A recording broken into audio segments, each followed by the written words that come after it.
people pleasing, sometimes called codependency, but we're not going to go into that right now. We'll just call this people pleasing.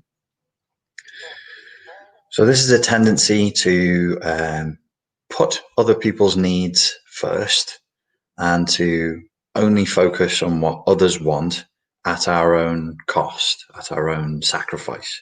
So we're neurotically caught in cycles of wanting to make other people feel happy before we're happy. And so I'm going to give you 5 tips right now to help you to break that cycle. There are reasons why you might be this way inclined, and it would be worth you looking into childhood trauma and the fawn response as defined by Pete Walker in his model of CPTSD, fawn, F-A-W-N.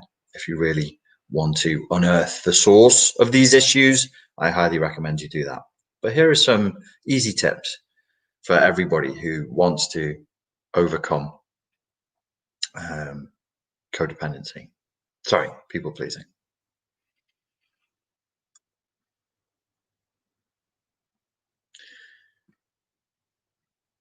Tip number 1, get into the habit of putting yourself first. Get into a practice daily of finding ways that you can organically and ethically, with the minimum amount of drama caused, of putting what you want and what is important to you before other people. Now you might say, no, this is selfish, this is cruel, this is narcissism. You know, in yoga, right, or in stretching, if your arm, like I don't have great flexibility in my arm moving that way, so I have flexibility moving it that way, so I don't move it that way. I move it where there's no flexibility that way, and I I don't hyperextend it, that would be damaging. I move it backwards to stretch it because it's not used to going that way. So people pleasers say there's a spectrum. It's all about you. It's all about me. And here's where a neurotypical or a balanced person would be. Sometimes it's about you. Sometimes it's about me. So we are all the way across the room. We're all the way over in. It's all about you all the time. Not it's all about me all the time, or somewhere in the middle where it's sometimes about you and it's sometimes about me, which is where we want to be. We're stuck over here. So our posture is the shoulder forward. So we want to stretch the shoulder back, not so you're walking down the road with your shoulder back, but so that your shoulder is in a neutral position. So that when you do your weights and you do your movements, your shoulder's in a nice neutral position. It's not too far forward, it's not too far back, but it's all the way forward. Where do we stretch it? Back. So you're here. It's all about you all the time. So I'm saying let's do some stretching every day that moves it over to you putting yourself first. People still kick off about that in the comments. You've got to deal with your guilt. People pleasing, in actuality, the structure that supports people pleasing is an emotional issue. So folks who watch this video, people like me, people like you, who are very, very stuck on wanting to please others, typically were conditioned in childhood, in adolescence, throughout life, to feel very guilty, to feel like if they wanted something, then that was a bad thing, that they should be obedient, that they should be subservient, that they should be a soft, passive little cupcake. That makes you the easiest to control, the easiest to exploit, and quite frankly, the easiest to use. Guilt is not your friend. This is not an authentic sense of healthy guilt. We're not talking about you doing something wrong and feeling healthy shame, healthy guilt, or healthy remorse. This is not that. This is a neurotic, conditioned, brainwashed compulsion to feel guilty because you do. But because you've never been anybody else and you've never lived the lived experience subjectively of other people's emotional reality, you don't know how guilt-free other people feel. So you've no way of contrasting. The human brain can really only perceive through contrast. And it really only is good at mapping things externally. It's quite weak at mapping things internally. Well, guilt is a feeling that's internal and there's nothing to contrast it against because you've never not felt this level of guilt. So you must deal with your guilt because your people-pleasing behaviors as you move through life, are you actually trying to avoid unconsciously, non-consciously? You're not deliberately doing this, but you're like, oh, I'll feel guilty if I go over there. I'll feel guilty if I go over there. I can't do that because I'll feel guilty. I'll just serve. I'll just serve. I'll just serve. I'm trying to work my way through the minefield so I don't feel guilt. So if you resolve these neurotic feelings of guilt, you won't be so susceptible to the neurotic drive to people please. Another part of the deep structure of, not of the personality as such, but the way people pleasers organize reality, I perceive, it seems to me, is an inability to accept that other people will suffer. We are, it seems, very phobic, very neurotic, very driven to make sure that other people don't suffer. Well, what did Carl Gustav Jung say about suffering? He said all neurosis, all mental health issues, he was using arcane language, all mental health issues are actually rooted in a drive to avoid legitimate suffering. So if you stop people from feeling the burden of the suffering that they should feel in their lives, you're actually making them, you're not just weakening them, you're making them mentally sick. If you follow his logic, which I do, I think Jung was 100% correct. All mental health issues are rooted in a drive to avoid legitimate suffering. Legitimate suffering is probably the name of a lecture that should be done. It would probably be done by a slender Canadian professor who sounds like Kermit the Frog. And I'm sure he'd do a very good job of it as well. In fact, I think he's probably been doing that lecture for, well, about 7 years now. So there is such a thing as legitimate suffering. There is such a thing as actually, as he would say, taking on a burden and dealing with it like an adult. There is such a thing as letting other people carry their own loads. So you do have to accept that people you care about will suffer because they're humans, and that's the nature of human life on earth. And you're not God. You're not God. And you're not Jesus, you're not Buddha, you're not a martyr, you're not a saint. You're not here to martyr your own life. This isn't one of the tips, but now I see it should have been. Let me slide another tip in here. Oh, that was a bit Freudian. We went from Jung to Freud there. You don't frame your meddling in other people's business as compassion. Don't frame it as a noble act, as a spiritual act, as empathy, as compassionate action. It's not. You really must let other people bear the load that they're supposed to bear. That's how we become strong, by lifting weight, by carrying weight, by resistance. It's called resistance training. That's what makes people muscular and fit, is through resistance. So let them resist. Let them deal with their own suffering. If you're neurotic and phobic about causing other people to never suffer, you will be a people pleaser for life. And that will make you very susceptible to being in abusive relationships.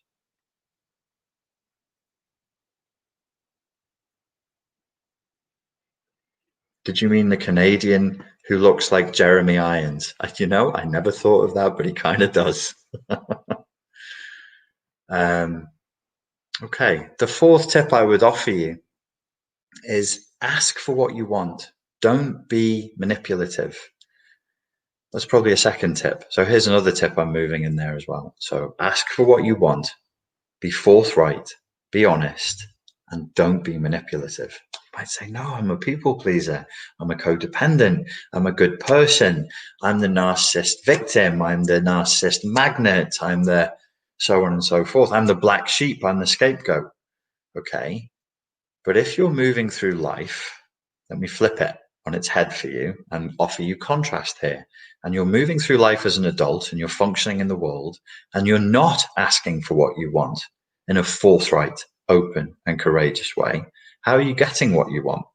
Oh, I don't want anything. I'm so selfless. This is nonsense. It's utter bollocks. You're doing it through manipulation.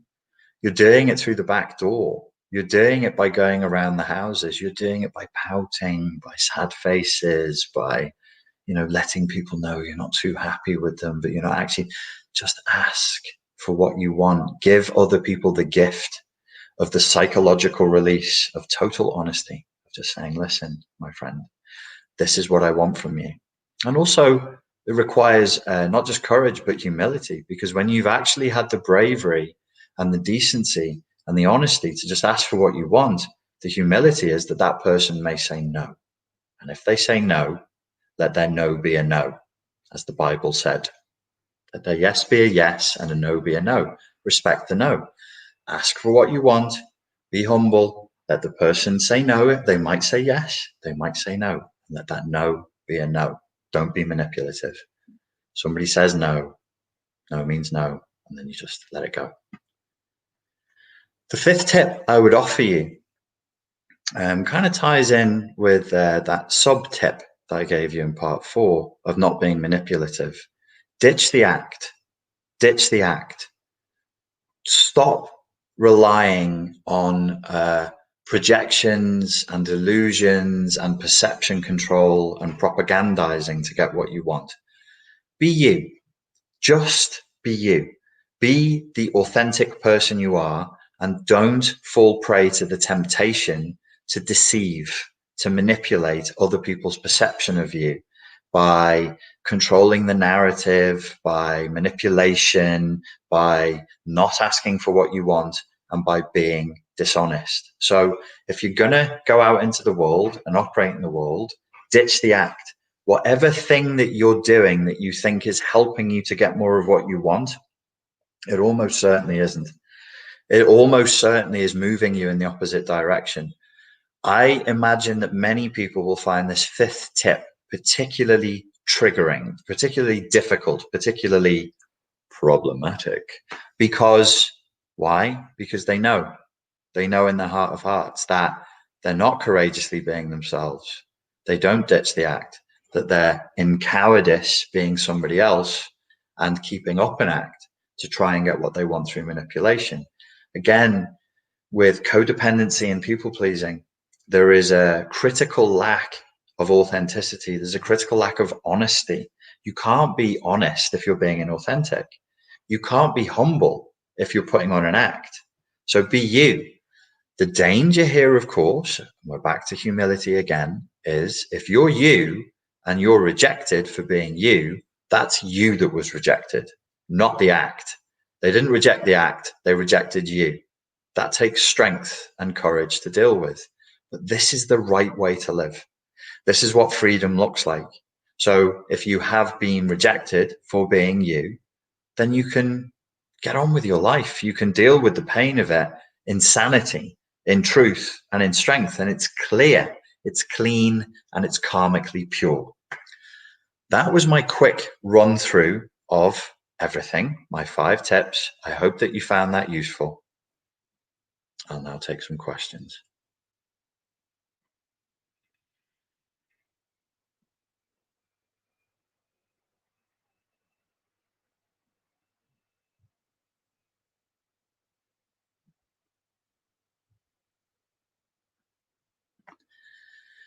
Okay, I'll just call you Dim. Dim Reba. How to deal with the bad conscience after saying no and feeling the other's disappointment. So what I mentioned before was dealing with your guilt. You're not actually dealing with a bad conscience. That's not what you're dealing with. You're your ego, in the cleanest sense, in the most neutral sense, is trying to sort reality into boxes. And it goes, well, I don't feel good after I say no, and I see the other person is disappointed. So this is bad conscience. It isn't. This is actually an emotional flashback. So you're experiencing guilt neurotically. You shouldn't have a bad conscience for saying no to somebody. Why would you have a bad conscience? You've committed no crime. It's not illegal or immoral for you to say no to people when they ask you to do something. You can say no to something that you don't want to do, unless it is your ethical or moral duty to do it, which is a different thing.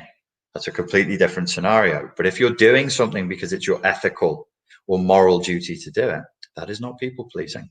That is you being a responsible adult.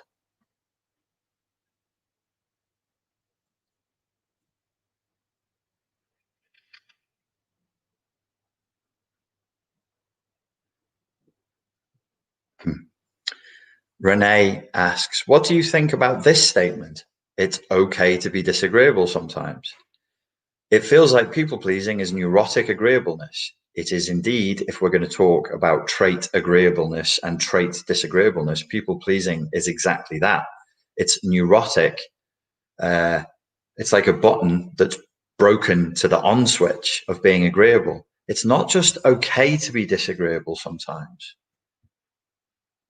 You have to really, let me do this. This is a little bit greedy. This is me being a little bit greedy. Said 5 tips, right? And then I put 5 tips and I put 2 extra ones in. So here's my 6th tip. You actually have to develop a new ethic. Nothing else is going to really work. The 5 tips are kind of cosmetic. You consume them, then you maybe write them down, and I don't know, they get lost somewhere and you forget about it. If you're really serious about this, you have to develop a whole new ethic, a whole new philosophy, a whole new values-based philosophy. So we have to have a new approach to life with new unconscious rules, because our philosophy of life, our values, our moral philosophy are unconscious rules. If you don't like the word moral, you don't like the word philosophy, you don't like the word values, you can just call these unconscious rules. So you have to develop new unconscious rules, a new ethic. It's the same thing. It's all the same thing, but people don't like certain words. So here's the new unconscious rule. It is not only okay for me to be disagreeable sometimes, it is absolutely necessary for me to be disagreeable sometimes, because I'm in a world that is not filled with lambs. There are wolves in this world. There are people who will exploit me if I let them. Even the people I love will, at times, depending on mood or state of life or phase of life, they will exploit me. I must disagree with them. You must be disagreeable at times. It's not okay. I'm telling you, you have to be disagreeable at times. There are times where you must say, no, this is wrong. You have taken more from me than you should have done. No, I did not agree to this. I did not consent to this. You have taken more from me than I agreed to. And you will be disagreeable as you do it. But you don't have to be unpleasant when you're being disagreeable. Not necessarily. You don't have to go over the top. You don't need to be aggressive or threatening or violent. But there are times where, if we're using, for those of you who don't know, this is a term from psychology. It's actually a trait, an identified trait, agreeableness versus disagreeableness. And so you don't have to be dramatic, reaction seeking, or unnecessarily aggressive. But there will be times in life where you have to have unpleasant conversations with people, and you will have to tell them no. And it's not going to be easy breezy, and it's not all going to be puppy dogs and rainbows and lambs. It's going to be difficult.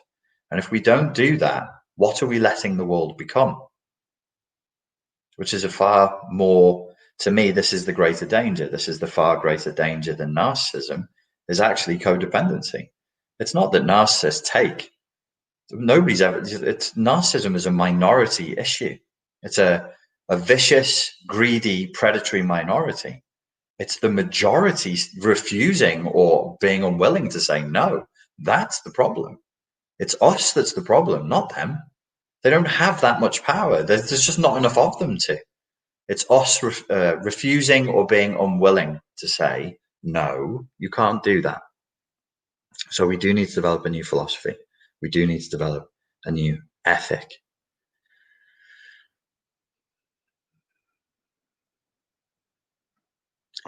Shani OM says the fear feels existential. What to do about it? It feels existential because it is not a real feeling. It is an emotional flashback.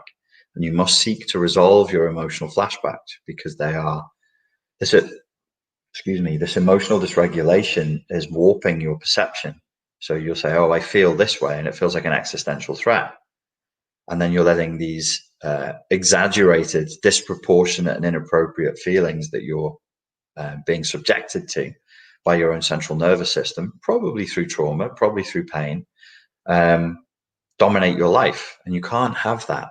So if you check out the Fortress Mental Health Protection System channel on YouTube, it's a free course that teaches you how to emotionally re-regulate yourself so that you won't feel this fear in this exaggerated way.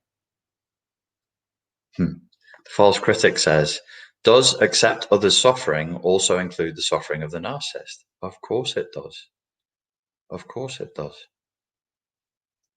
How are you going to leave if you believe their story that they can't live without you, that they'll crumble if you leave? You must accept their suffering. Yes, you may actually have to pay your own rent, my love. Yes, you may actually have to go back to work, my love. Yes, it's not going to be as easy without you sucking on the host's body like a big fat tick, my love.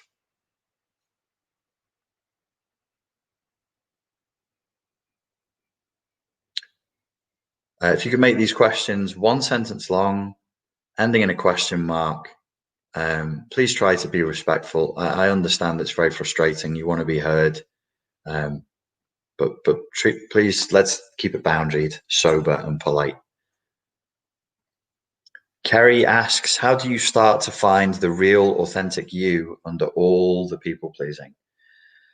At the risk of sounding like a stock record, you really must do the work. You do need to reduce the emotional flashbacks. You do need to work on your emotional literacy, overcome the toxic superego injunctions, and you must develop a new philosophy of life. That's just the beginning. That's just, I mean, maybe we'd call that you gaining your white belt in this particular spiritual martial arts system, if you like. But the Fortress Mental Health Protection System does help you to do all of that. Rohan Rain asks, does approval-seeking behavior lead to people-pleasing? It certainly could. Okay. I have missed you there.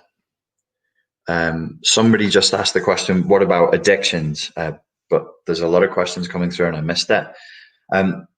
It's a big topic, but I'm not the first person to suggest this. I think there's a direct correlation between codependency and all addictive behavior, including addiction to love, addiction to food, addiction to technology, addiction to you name it. When we are true people pleasers and we're moving into that codependent frame, we have a very intense fawn response. If you think about what codependency is, it means that you don't function on your own. You don't actually have agency. You don't have sovereignty. You don't have a strong sense of self. So to keep this as simple as possible, I'm not being patronizing. I haven't thought it through properly yet. And I really need to think about this more.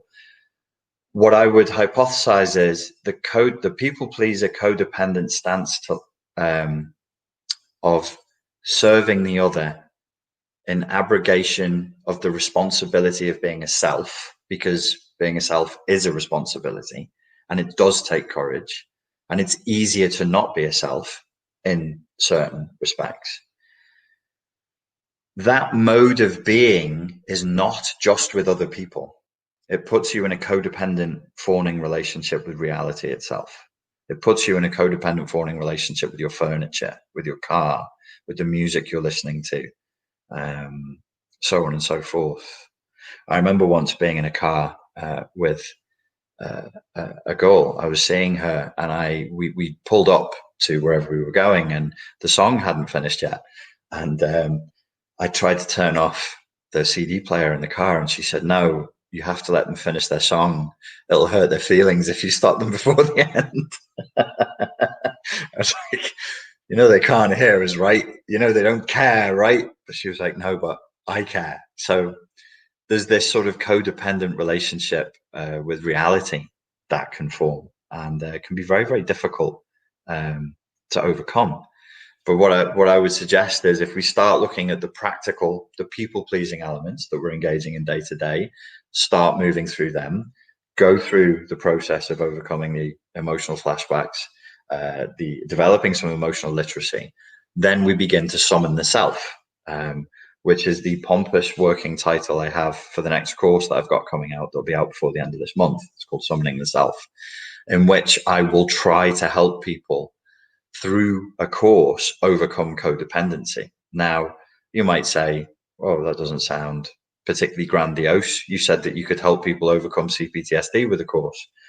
And what I would say is, well, if you can identify clusters of symptoms and say this is CPTSD, and then you can attack or ameliorate those symptoms, that's a bit different. I wouldn't use the word easier, but perhaps more straightforward, let's say, than codependency, which is more of an amorphous thing. Because in a sense, when you're overcoming CPTSD, there's you and there's the flashbacks. And this is part of the work I do with people. I'm like, pull yourself away from the flashback. You're not your flashback. You're not your superego. You're not your emotional illiteracy.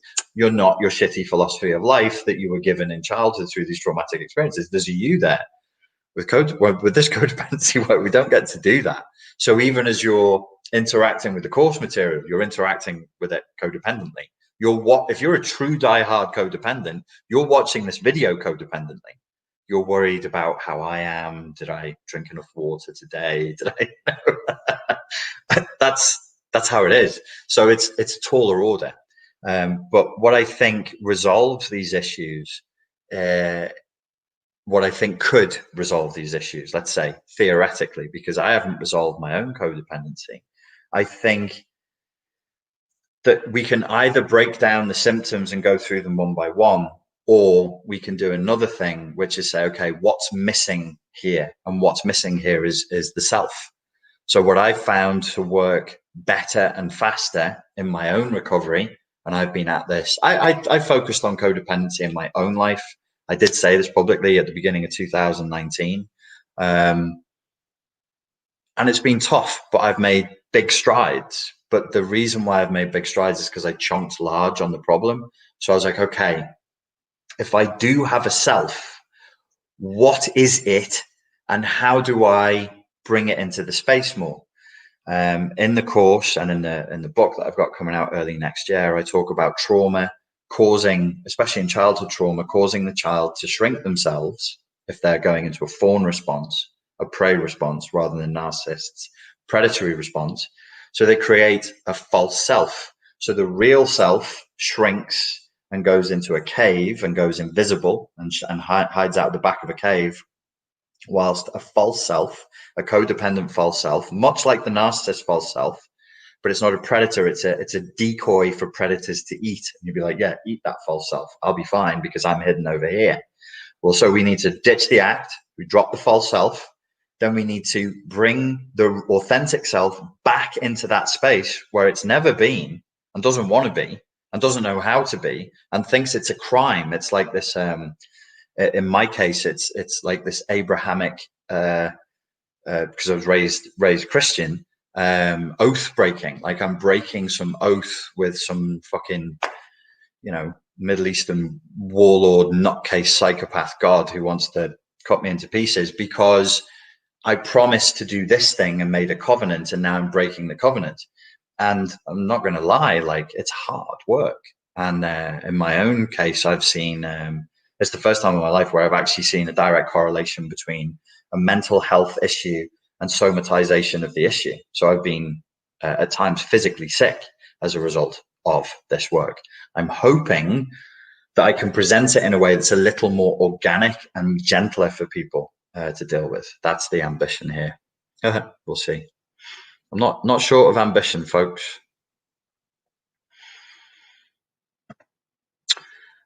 CK says, do you think the prey-predator role-playing in BDSM is useful at all, contributory to healing?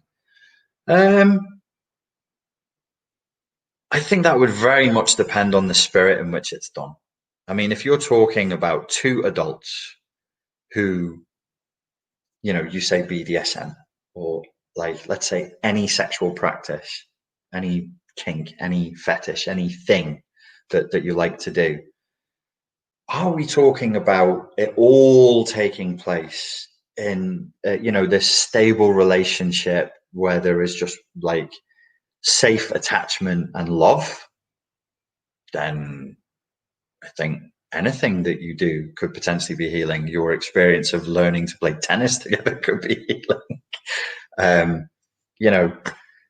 So I'm not being facetious. Yes, I can see your point. Would it highlight certain experiences? Yes. I wonder with, this is very Adlerian and it's very Freudian. As far as sex goes, are our kinks an effort to reclaim wounded territory in childhood? This has gotten deep. We're only 31 minutes in.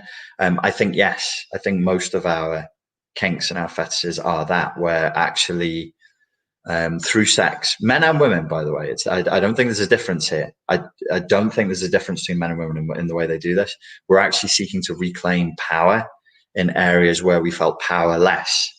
The BDSM play of being powerless can be a reclaiming of power. It's not my bag. It's not my field of expertise. I don't want to bluff too much, but I do understand kinks and I do understand sex, obviously, because I'm a human being. So I can see the potential for it, but I wouldn't fetishize it. Yeah, sure. Could be. It could also just be absolute abuse. It really does depend on the context. It depends on context and intent in that regard. It's much like comedy. Okay. Beauty Way Tarot says, do you feel like there's a point in childhood where the child actually chooses a path of either prey or predator? No, children don't have agency like that. No child has the agency to do that. Some adults may claim that they remember choosing. I remember the moment I chose to be the predator. I'm going to take you off the screen for a second, Beauty Way Tarot, but I'm still talking to you.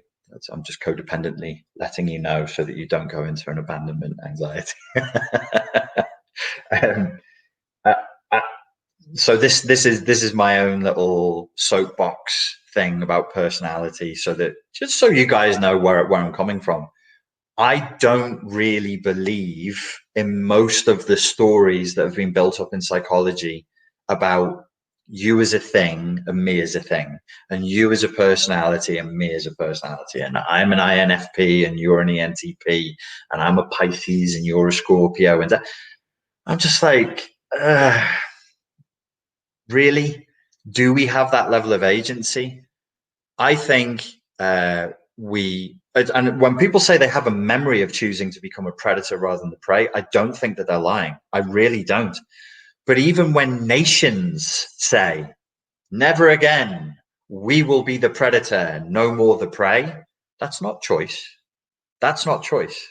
That is a response to the overwhelming tide of human history, intergenerational trauma, karma in the purest sense. Karma in Sanskrit meaning simply action. So we can understand karma scientifically as Newtonian cause and effect. We were born into this world, into a tidal wave of hundreds of thousands of years of human experience and intergenerational trauma at least. And then we're like, well, no, I woke up and I decided I'd be an accountant. No, I became conservative. I became a liberal. I became Labour. I'm like, did you? Did you?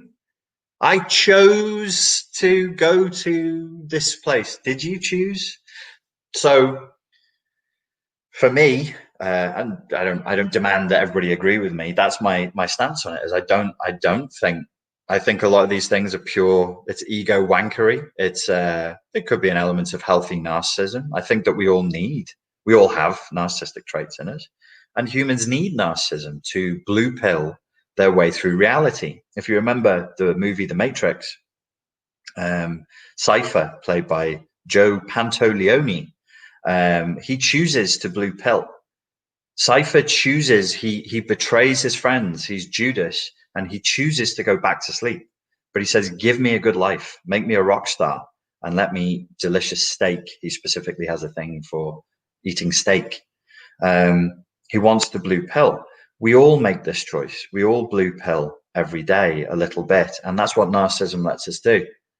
You don't wake up and say, well, my parents were like fairly middling IQ knobs who were in the trend of the late 60s and 70s, the slightly boring, pretentious, swinger types with a dash of hippie mentality, but they're also ultra materialistic at the same, total fucking hypocrites, really, listening to folk music whilst desperately scrabbling for every penny they get. You don't tell yourself that story. That's a horrible story.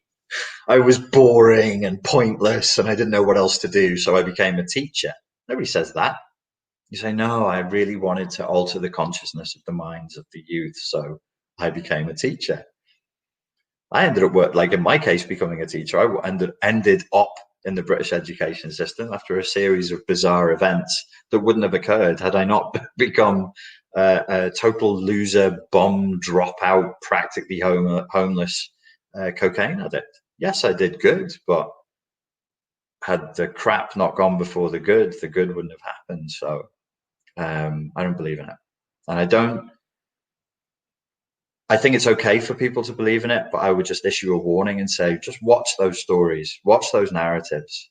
I'm this. Are you? I chose this. Did you? I achieved this. Did you? Did you achieve that? So you're telling me if your dad wasn't a fucking psycho, you would have become a national swimming champion on your own. You would have been in the pool at 4, at 4 years old, thrashing around learning the crawl. Oh, come on. I chose it. Me. Sure thing. Sure you did, kid. Sure you did. Whenever we get into this conversation, especially if people have had a few drinks and whatever else, I always like to say, okay, well, what language do you speak? What language are we speaking now? English. Did you invent English? No. How's that relevant? Well, even the language we're speaking, we didn't invent. Our language is history. Our language is all past. It's all what was. Our words are literally the thoughts and intentions of long dead human beings living in an utterly different reality that bore no resemblance to our own, but we have agency, we have independence. It's a hilarious gag. Is feeling undeserving the same as feeling guilt? No, but people pleasers will feel undeserving, and it's not that far away from guilt. It's more like a feeling of worthlessness if you feel like you're undeserving of the things that you're getting in life. Zaid says, give me some self-assertiveness tips, not afraid to argue or fight. You hit them with your left and then you follow it with a right elbow across the jaw. I can't do that, my mate. I can't do that. You should be afraid of confrontation and you should be afraid of violence because it's dangerous. Bad things can happen. So don't feel bad about feeling fearful. You would do well to learn how to make a point. You would do well to learn how to fight, but be aware that that takes years of your life and constant discipline and practice. And if you want to be a good speaker, that takes years of your life and constant discipline and practice. There's nothing that can be downloaded easily like in the Matrix, like where they pop it into your head and you wake up and go, oh, I know jujitsu. Doesn't work like that. Everything takes a long time, way longer than you want it to, and everything sucks, especially in the beginning. So there's my upbeat life coaching advice for you. Thoughts on DBT? DBT seems to work, right? Why would that be? They're doing things like teaching radical acceptance of all it is, at least for now, and mindfulness, which emotionally re-regulates people. So we're emotionally re-regulating people, and we're encouraging them to develop a new story of what happened. Sounds like it could work. Sounds like all of the systems, including CBT, psychoanalysis, psychodynamic theory, what was Eric Burns, transactional analysis, when they work at their best, they seem to have very overlapping traits. So yeah, DBT should work for people who are very emotionally dysregulated, for sure. Angela asks, can you give us any pointers on dealing with adult children who are mentally unstable? And codependency, please. I don't have children myself. If they're adult children, what's an adult child? Oh, they're your children, but they're adults. Dealing with people who are mentally unstable, who you care about, is obviously going to be difficult. You know, you have to maintain your boundaries whilst maintaining compassion, which I'm sure you do, as they're your children, and you love them and you care about them. So if I was going to offer you a tip, I would say this. Watch the crossover point where being kind does more damage than being firm and saying no, because it exists. Being kind and being permissive can do more damage than actually saying no to somebody. So watch that.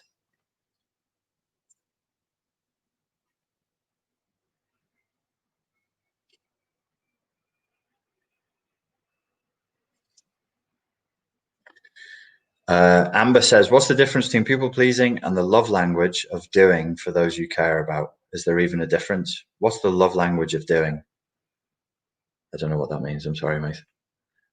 Bella says, am I people pleasing, wanting to send condolences to my ex NPD, who's recently contacted me today, survived, I don't know. Do you feel it's people pleasing? How do you feel when you think about doing it? Do you think that you're doing it out of a genuine sense of care, or do you feel compelled? Do you feel like it's coming through as an emotional flashback?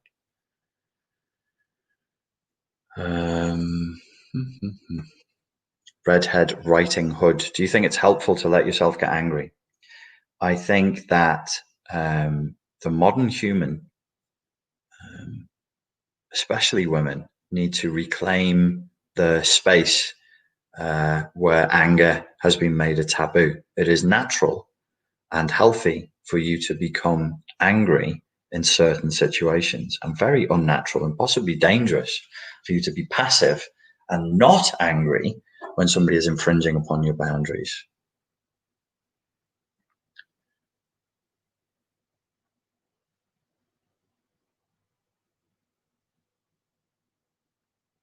Any questions on the topic tonight, folks?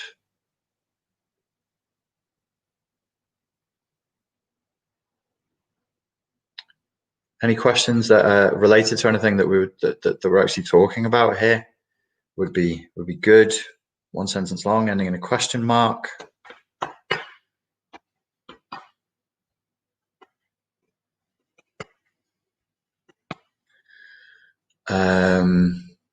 Ziva has asked, do you really believe that one becomes successful only through a difficult upbringing? No, I don't believe that. What about ones from loving family environment? Yeah, exactly. That would disprove that theory. Many people have become successful who've come from a loving family environment, for sure.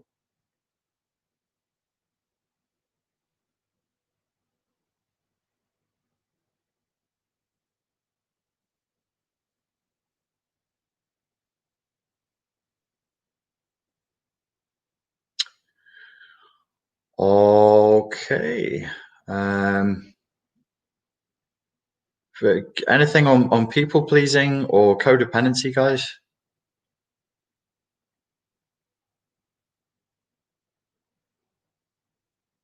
Okay. Alrighty. All right. So my recommendation to you is as follows. Put yourself first. Actually practice organically and ethically putting yourself first. Do this regularly. See it as a discipline. Deal with the emotional flashbacks. Deal with guilt, feelings of worthlessness, feelings of shame around asking for what you want. Make that a priority. It's really going to help you. The third tip I offered you was to accept that other people will suffer. This is part of life. It's natural for other people to suffer. You're not God. You're not a martyr. You're not a saint. It's not noble to try and stop everybody else from suffering in the environment. So let people suffer. Ask for what you want. Don't be manipulative. I added as a second tip. Ask for what you want. Be straightforward. Be honest. Be clear with people. Be courageously you. So show up as yourself.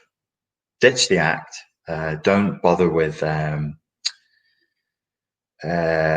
sort of pretension or trying to do perception control, trying to convince people like you're spiritual or you're a clairvoyant, or just drop it. You're probably actually not convincing as many people as you think. A lot of people will just be like, oh, here we go. Yes, oh, that's lovely. Whilst inside they're thinking, okay, be you. It takes courage to be you. The reason why it takes courage to be you is because you can be rejected, and then you're being rejected for you, not your act. And then the final piece of advice I offered you was develop a new ethic, develop a new philosophy, be straightforward with people, tell the truth to yourself first and foremost, be tough. Part of this ethic, this philosophy, this altering of the unconscious beliefs, this is from me to you. This is not like, oh, I'm going to teach you a thing. This is from me to you. Watch for a tendency to try and get what you want by complaining or whining first as a primary response. Take action. Don't complain. Take action. We all do this. We all do this. We've always done this. It's very human to do this. In the times in which we live now, people are a little bit softer than they would have been in other times. The level of entitlement is higher because materialistically things are easier now, whilst psychologically and emotionally they're probably somewhat harder. So when that impulse in you to whine, to complain, to make a fuss, to demand to see the manager, appeals to higher authority, all of that is an infantile response, and you're not really doing anything. It might make you feel like a little dirty, little low energy buzz for a second. If it works out the way you want, you're like, oh, I got my way, or I got them in trouble. I fucking showed them, but you're not doing anything. You're not actually doing anything. There was a martial art I used to study years ago called Systema, a Russian martial art. And one of the major principles of Systema was action is not activity. So this stuff that can make you feel good and like you're doing something is actually activity. When you want something or you want something to change, take action, be forthright, get out into the world and do something. Talk is cheap. Talk is very cheap. Take action. On that note, ladies and gentlemen, I will leave you. Thank you so much for joining me here tonight. Thank you for your time and your attention. I appreciate it very much. And I look forward to speaking to you all again very soon. Thank you.